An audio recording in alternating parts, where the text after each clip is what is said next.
Hello guys. Yan, berdeng-berde pa yan kahapon. Ang saging nasa ba. Pumili din ako ng 3 orange. Ginamit na yung isa. At itong saba ay nagkahalaga yan ng 150 pesos.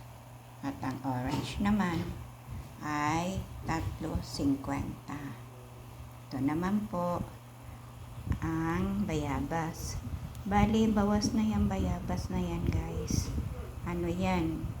7 peraso. 7 peraso siya. 75 pesos. Yan. Ganito ang mga ang mga prutas.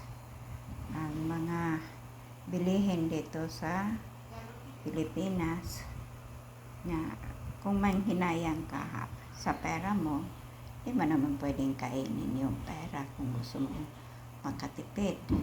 Pero kailangan din natin katawan natin ang sustansya.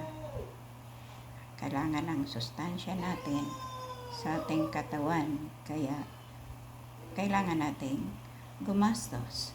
Hindi naman pwedeng kainin ang pera. Literal na pera, di ba? So, kailangan natin bumili ng tunay na pagkain. Yan, orange yan.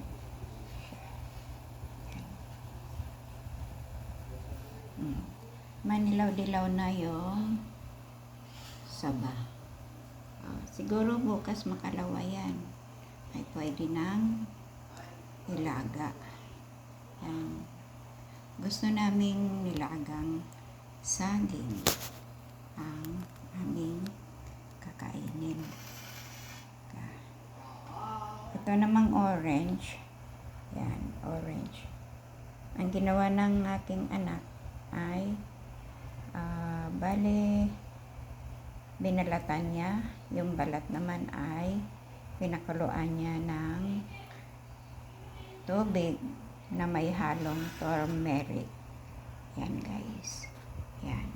Kaya yung 3 ay nabawasan ng isa. Yan, naging 2 na lang ang orange. At kinain naman din ng aking anak yung laman. Yan na guys. Thanks for watching.